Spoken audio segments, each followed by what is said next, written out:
¿Qué tal? Saludos, muy buenas noches. Bienvenidos a Vía V, es jueves 12 de abril. Andrés Torres Queiruga, moi boa noite. Boa noite. Bueno, Andrés Torres Queiruga é un teólogo, un reputado intelectual deste país, un dos máis reputados, supoñemos que leva uns días moi asitados.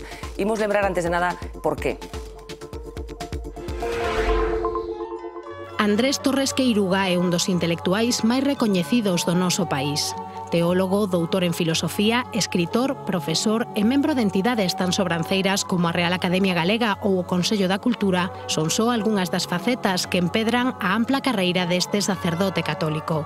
A investigación e a reflexión sobre a fe cristiá son a paixón recoñecida deste ribeirense. A honestidade e a liberdade de pensamento caracterizan o seu traballo. Diálogo, tolerancia e respecto están entre as súas palabras de cabeceira. A súa procura dunha teoloxía posta ao día e conectada coa sociedade e o home doxe deron a luz decenas de obras que son referencia en facultades de medio mundo. Mais tamén lle valeron o recelo das cúpulas máis conservadoristas da Igrexa Católica que chegaron a vetar conferencias súas. O cumio das disputas chegaba o pasado mes de marzo. A Comisión para a Doutrina da Fe Española facía pública unha notificación que na práctica supón censurar o seu traballo teolóxico. O organismo considera que algunhas das súas afirmacións distorsionan elementos da fe e sementan confusión entre os crentes. Acusan o mesmo de negar o realismo histórico da resurrección de Xesús Cristo, unha resurrección que o galego considera real, mais non necesariamente física. Unha mostra de que Torres Queiruga é un teólogo máis preocupado polo fondo da fe que pola forma da súa doutrina. A condena pública desembocou nunha riada de apoios relixiosos e laicos. Ánimos para que en os seus 72 anos asegura que seguirá a traballar como sempre o fixo, libre, crítica e apaixoadamente. Bueno, veamos esa última foto, esa penúltima foto de Torres Queiruga con algúns intelectuais reputados deste país, por exemplo, Carlos Casares, morto xa. Bueno, como encaixa un católico como vostede unha notificación de xerarquía como esta da que estamos falando? Home, non é agradable, indudablemente. Eu creo que tampouco foi agradable para eles, pero indica unha situación da Igrexa dunha certa tensión entre o avance e o mantemento da tradición.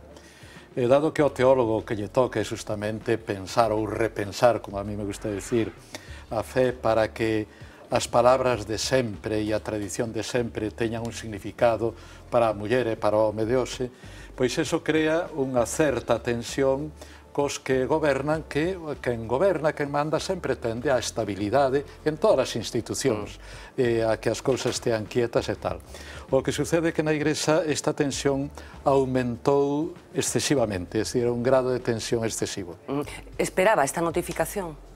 Pois, é dicir, últimamente sí, porque tiña noticia desde que o meu arzobispo falou comigo, moi cordial, por certo, veime conta que sí, xa da Comisión deron a entender que estaba preparado o documento e que o único que cabería facer serían pequenas modificacións e acomodacións.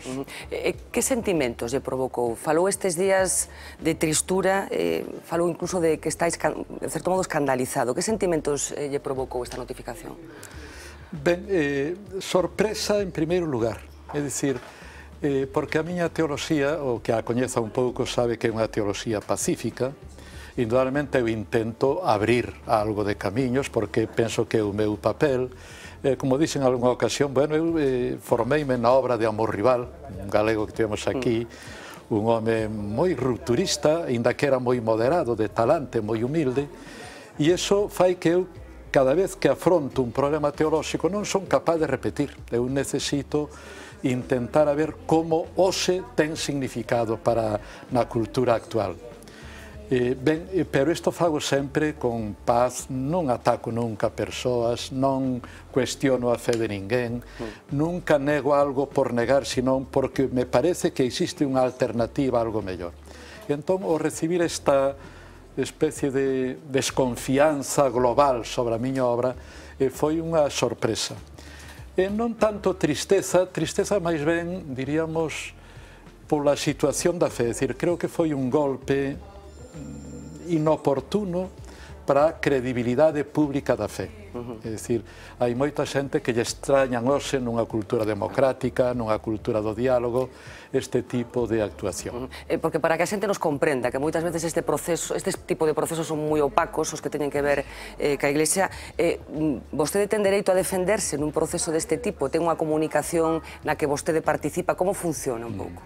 É dicir, non foi un proceso judicial, que eu ademais non aceptaría. Eso non me parece digno da teoloxía que haxa procesos. Eu son moi partidario do diálogo das razóns. Dado que isto non era un proceso, non sentiron a necesidade xurídica de dialogar comigo de tal maneira que si, como me informaron agora, eu non o sabía, isto empezou no 1998, empezaron a estudar isto, e ata este ano, ou a finais, moi finais do pasado, eu creo que foi ao comezo deste ano, que o arcebispo de Santiago forzou un pouco que se tratara o tema comigo, ninguén falou comigo. Isto é extraño. É dicir, pode ser xurídicamente correcto, que non o sei, pero non é eclesialmente correcto. E iso eu sí que estou un pouco molesto con ese procedimento, porque non se pode tratar de teoloxía, de cuestións tan delicadas e tan importantes para a vida dos crentes sen dialogar coa persoa que está implicada. Por que encaixa tan mal a Igrexa Católica actual, a xerarquía da Igrexa Católica, bueno, o debate intelectual, a disidencia intelectual incluso? Por que?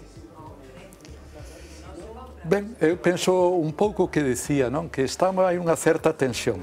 O concilio foi unha explosión de creatividade, de ilusión, de esperanza, tamén na sociedade civil. O Concilio Vaticano II estamos falando. A Revolución do 68. O Vaticano II foi unha explosión de creatividade.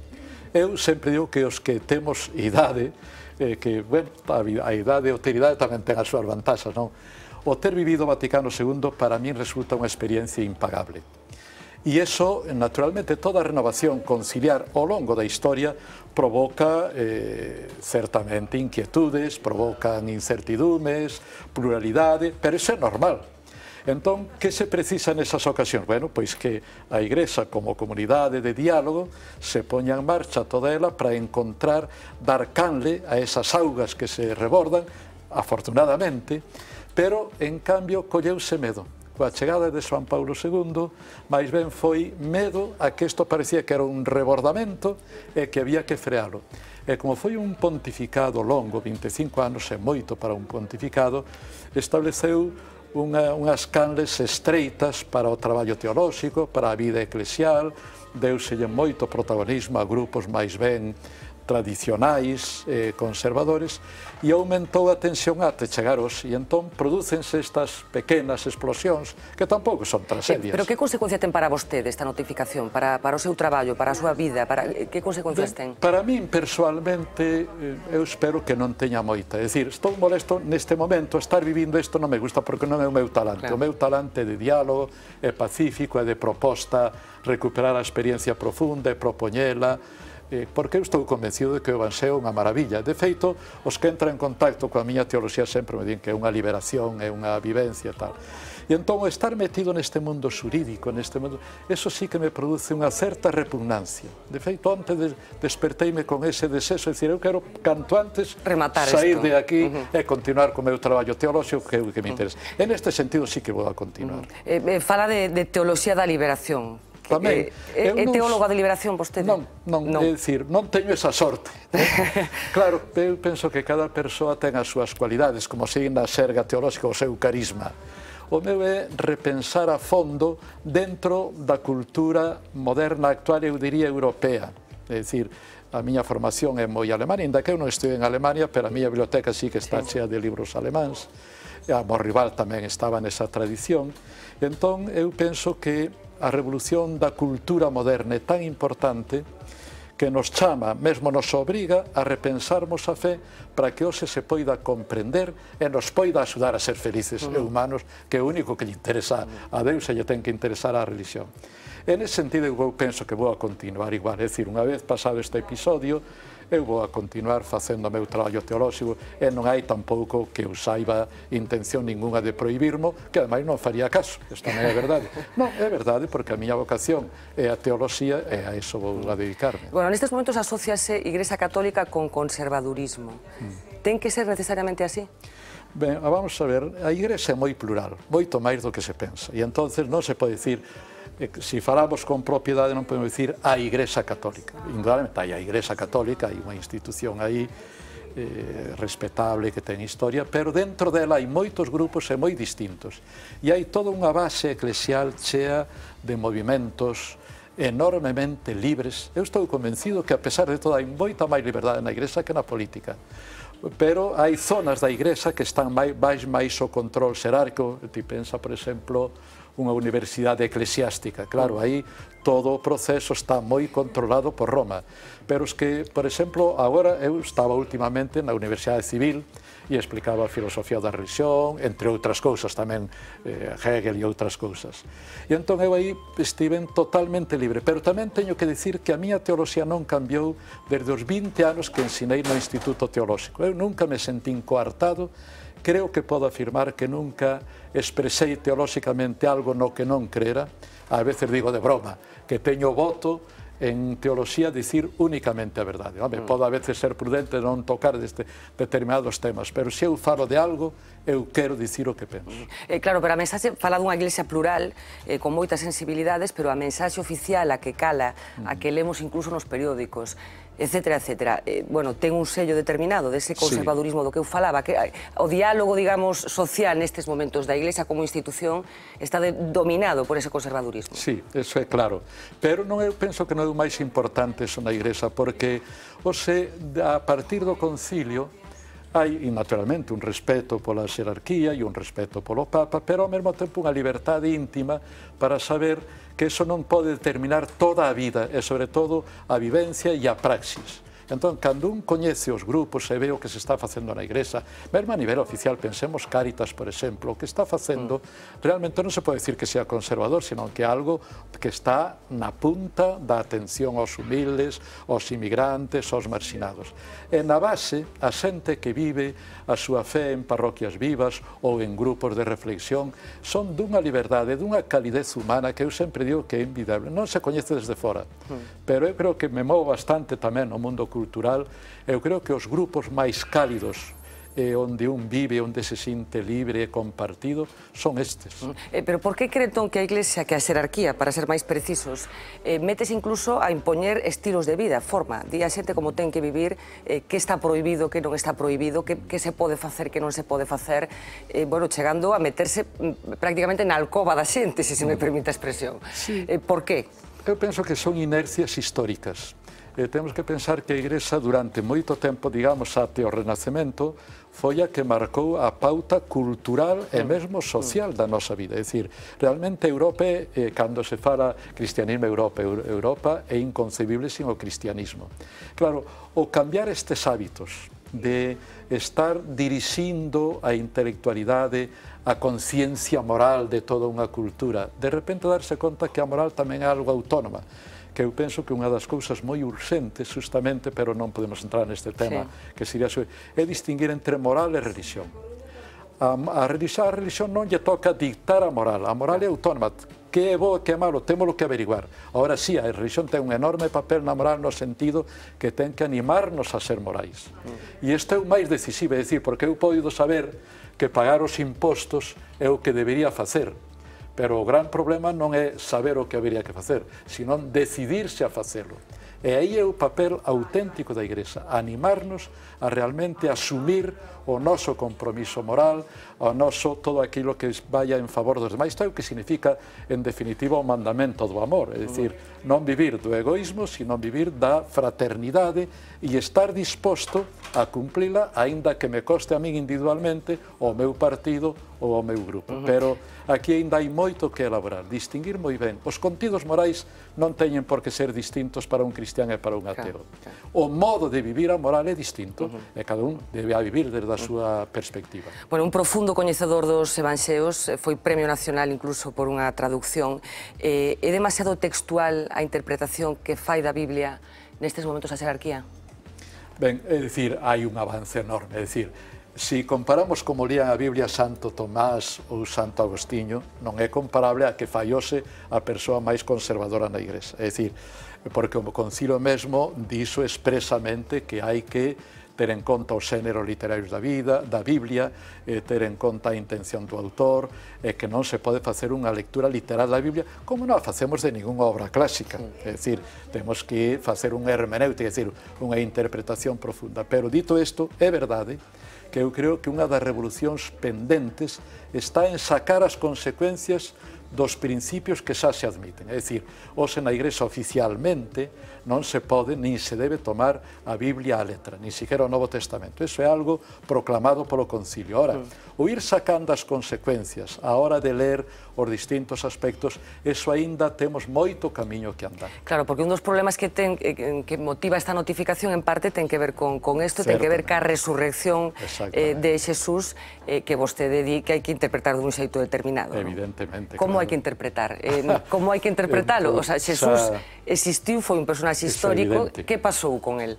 Bueno, pois que morreu. Que morreu. Que o mataron por a súa entrega a dar unha nova visión de Deus, un Deus atento ao sufrimento humano, atento aos pobres e tal. E entón, Xesús, descubrimos nel o que eu creo que Deus estaba facendo sempre, porque se Deus, por amor, nos sacou da nada, nos criou, non nos vai deixar caer na nada, non? Por iso que a veces non se ten en conta que a revelación de que resucitamos non é unha cousa exclusiva do Evangelio nin de Xesús. No fondo, todas as religións pensan, eu atreveríame a afirmar que todas, incluso as que parece que non, pensan que a morte non acaba con nós. Que a morte é un tránsito hacia unha plenitude distinta.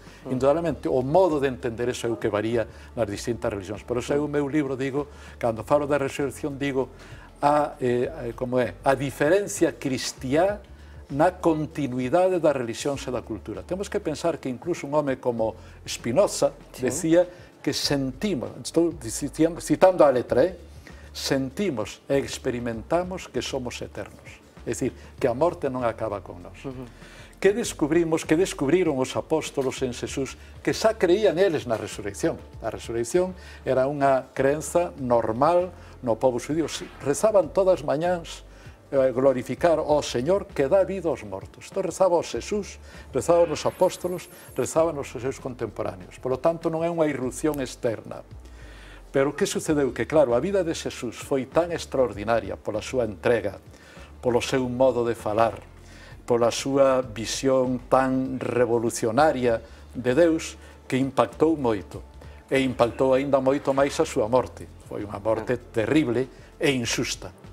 Entón, claro, que se nos transmitiu é que os apóstolos o traicionaron, que os apóstolos perderon a fe, e eu penso que non. É dicir, sería unha cousa rarísima na historia que cando morre un líder pola súa causa, os seguidores afírmanse máis no líder. Pasou co Bautista no tempo de Xesús. E entón, a idea de fe que xa tiñan, que estaba ambiente na que Xesús creía, hai discusións de Xesús cos saduceos, que eran os únicos que non creían na resurrección. Entón, en Xesús comprenderona en plenitude. Dixeron, non, Xesús está vivo, Xesús está presente na nosa vida. E entón empezan a falar como nunca se falara, con esa intensidade de que Él está vivo porque Deus non o deixou caer na morte, que está presente na nosa historia, etc. Esta idea estaba relativamente extendida, por exemplo, falaban dos patriarcas. O mesmo Xesús fala dos patriarcas como vivos, cando Él di Deus de Isaac, Deus de Abraham, Deus de Jacob, que Deus é Deus de vivos, non Deus de morte. Pero como é posible que con todo este contexto, no século XXI, cos coñecementos científicos que temos hoxe, poda ser un problema para un teólogo como vostede que diga que había un corpo físico que morreu? Como é posible isto? Que haya esa xente que sosteña que esa resurrección foi física incluso. Pero eu quero aclarar que non son eu. Son hoxe a maior parte dos teólogos que estudian esta cuestión pensan como a min, porque parece que é unha miña teoría rara, non? Simplemente, quizá eu son un pouquiño máis consecuente, porque a min gustame, se poño un principio, gustame sacar as consecuencias. E o que máis extrañou nisto é que eu dixera, se a resurrección é superar a morte e entrar xa na plenitude de Deus.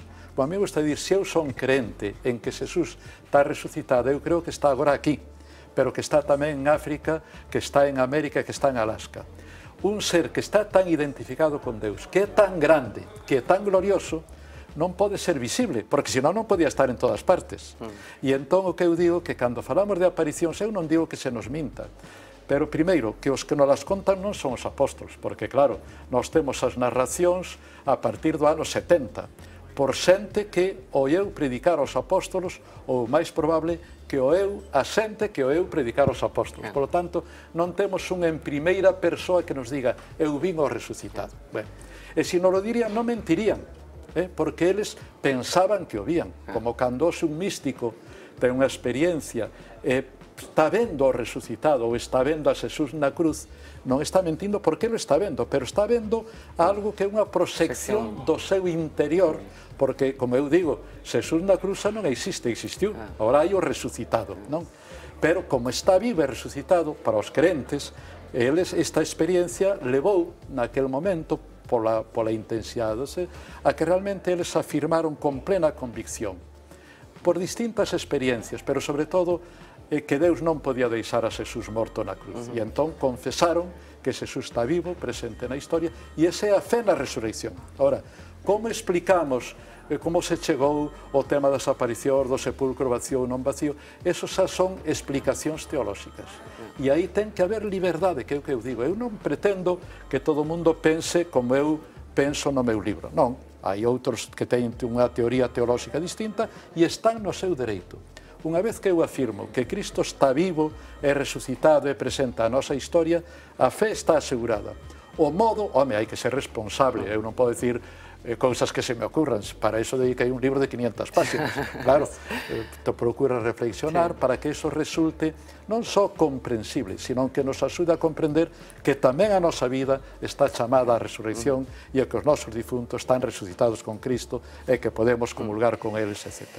Bueno, estamos falando un pouco da situación da Iglesia Católica nestes momentos, da xerarquía. Por que esa desafección que se reflexa incluso nas estatísticas da xente nova ca Iglesia nestes momentos? Ben, é un pouco o cambio cultural. De feito, hai unha desafección da xente nova con todo. Con todo. E claro, a Igrexa, se non logra renovarse, é unha institución que ten moito tempo, ten moitos séculos. E claro, cando logra, consigue, porque realmente hai parroquias e hai grupos nos que hai xente nova profundamente implicada e profundamente activa. Non é toda a xuventude. Agora, a maior parte da xuventude o que ve máis ben esta outra igrexa que aínda recorda demasiado o pasado, que ten formas ou liturxias que non se entenden ben, e entón eso sí que provoca. E aí temos un desafío ás persoas que dentro da igrexa pensamos que a mensaxe da igrexa é maravillosa, xa sabemos transmitir, xa sabemos presentar. Claro, pero fala de liturxias que o mellor a xente nova non entenda, pero tamén códigos de vida que o mellor a xente nova non comparte.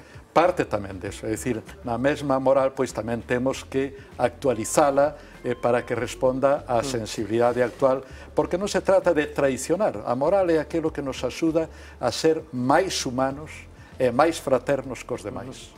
Ese é o gran criterio. Está de acordo co papel que a Igrexa Católica ou a xerarquía reserva a muller?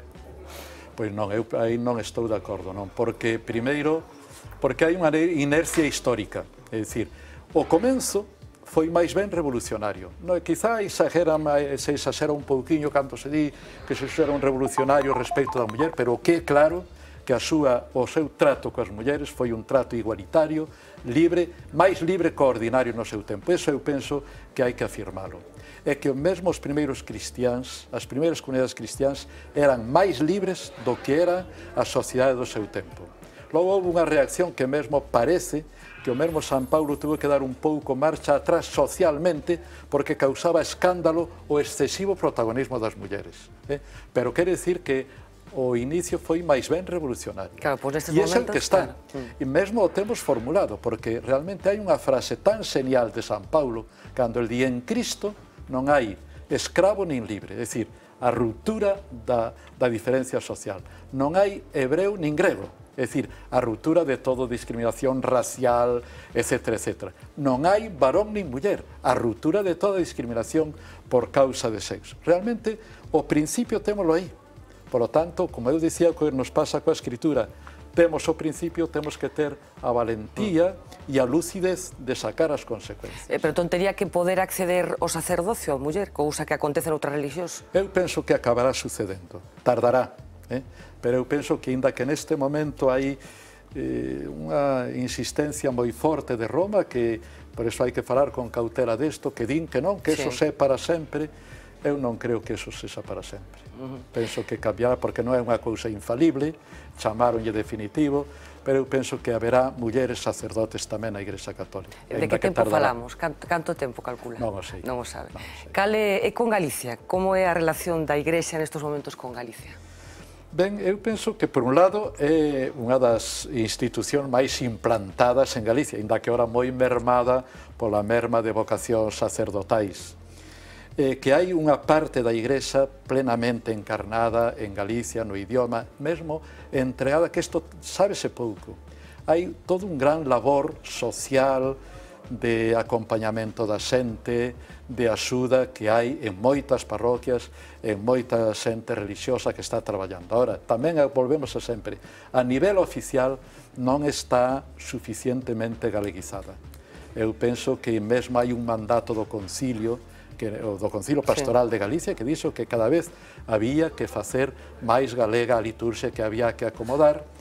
Temos unha igrexa que non se está obedecendo a si mesma, que é un pouco paradoxal, non? E entón eu penso que aí sí que hai unha chamada que ten tamén sair desde a base a galeguizar máis a liturxia, que haxa unha presencia máis clara, máis normalizada do galego en toda a vida da Igrexa. Bueno, nestes momentos hai un galego frente da Conferencia Episcopal. Que lle ten aportado Rouco Varela á Igrexa galega? Eu penso que Rouco non se sinte galego neste sentido que estamos a falar, e entón non aportou, non. E a Igrexa que lle está aportando? Como valora vostede o seu mandato? Eu creo que hai grupos moi importantes que están aportando. Hai todo, por exemplo, eu falo porque me interesa moito todo o grupo alrededor de Encrucillada, todo o que foron as romases. Hai moitos párrocos que mobilizan isto e que están tendo actividades. Hai grupos de teoloxía que viven todo en galego. Pero isto non é o que máis salta ao público, indudablemente. Comprende os ateos, vostede? Como non vou comprendelos? Espero que tamén eles me comprendan a mí. Eu teño moitos amigos ateos. Eu comprendo que hoxe non é fácil a fe por todo isto que estamos dicindo. Realmente, claro, hai que distinguir, porque como a Deus non o vemos, normalmente a postura que se toma, sobre todo as persoas que non estudian moita cuestión, é ante unha imaxe de Deus. Non é tanto ante a realidade íntima da persoa, na súa chamada a trascendencia, canto unha imaxe de Deus transmitida oficialmente pola Igrexa. Entón, moita xente que se profesa atea, profésase atea dunha determinada imaxe de Deus. Eu a veces dicía aos alumnos, mira, desa imaxe de Deus da que vos sodes ateos, eu son moitísimo máis ateo que a vos. Isto non quere dicir que non haxa ateos reais, que o pensan moito, e lles parece que eles encontran unha explicación ou unha non explicación da vida de maneira atea. Eu teño que dicir, creo que son profundamente filosófico e tamén profundamente teolóxico. Eu, persoalmente, non son capaz de entender a contingencia do mundo, a contingencia humana, o misterio da persoa, o misterio do amor, se non é comprendendo que ten un fundamento trascendente en Deus, que a min me enche de esperanza, me enche de ilusión, pero comprendo que hai xente que o non velo, honestamente ten que dicir que non o ve. E, polo tanto, o único que nos quede dialogar desto é respetarnos uns a outros. Bueno, está respondendo adecuadamente a Igrexa as inquedanzas que está provocando a actual crise económica. Temos un país zarandeado, asustado en moitos aspectos. Está a Igrexa onde ten que estar? É tan difícil. Eu creo que hai un discurso que a Igrexa pode e debe dicir. Por exemplo, decir, os que están evadindo capitais están tendo unha conducta criminal porque leva á fame e posiblemente á morte de moitas persoas. Isto ten dereito a Igrexa, e penso que o debería decir, e entendería a todo o mundo. Que hai unha injustiza entre o primeiro e o terceiro mundo, e que hai que organizar o mundo de maneira que realmente non haxa millóns de nenos morrendo de fame en África. Indudablemente a Igrexa non ten a solución técnica, pero sí que ten a autoridade moral para chamar a isto e dicirnos que o reparto que se faga agora, a reforma que se faga, ten que ter moi claros os criterios de que hai que repartir a riqueza e hai que repartir a pobreza. A grande dificultade é que somos capaces de facer neste contexto económico. Pero ao menos a Igrexa debía ter moi claro, e creo que o ten, pero que quizá o debera decir con máis forza, que hai que manter a prioridade do traballo, a prioridade dos pobres, que os que están evadindo capitais, os que están evadindo impostos, que eso resulta hoxe criminal. Eu creo que a Igrexa ten dereito a dicir. Claro, pero non lle sobra un pouco de palacios e de pompa neste momento a Igrexa, tendo en conta como esta xente, que se pode estar proxectando unha imaxe de, bueno, nos seguimos aquí nos palacios e na pompa. Nese eu son realismo, eu penso que o problema da Igrexa non é económico. A Igrexa é pobre. A pesar do que se diga, a Igrexa é pobre. A Igrexa, a xente que vive da Igrexa normalmente gaña menos que o normal, o soldo dun obispo é menos que o de, normalmente, que o de calquera profesional. Eu sei que en Igrexa, pois, en Galicia ten moitos bens eclesiásticos, se mos regalan a min non os querería, se me regalan a catedral non a querería, se me regalan o Vaticano non o querería. É dicir, a Igrexa non é rica. Eu creo que o problema da Igrexa non está aí, senón que a Igrexa o que ten é que estar máis dinámicamente, máis comprometidamente ao lado dos pobres, e iso sí, non deixar que a súa ideoloxía e o seu modo de estar presente o dominen os ricos. Aí sí que posiblemente hai un problema grave. Pero o problema, eu penso, ao mellor estou equivocado, que eu creo que o problema da Igrexa non é o diñeiro. Estamos que rematar xa, pero unha última pregunta. Considerase vostede un herexe? Para nada, por Dios. Eu creo que son un home... Creo que son piadoso, creo que todo o que eu digo en teoloxía o din hoxe a maior parte dos teólogos verdadeiramente actualizados, é que non hai nada, porque a máis se pensara que había algo que se apartara da fe, retiraría inmediatamente.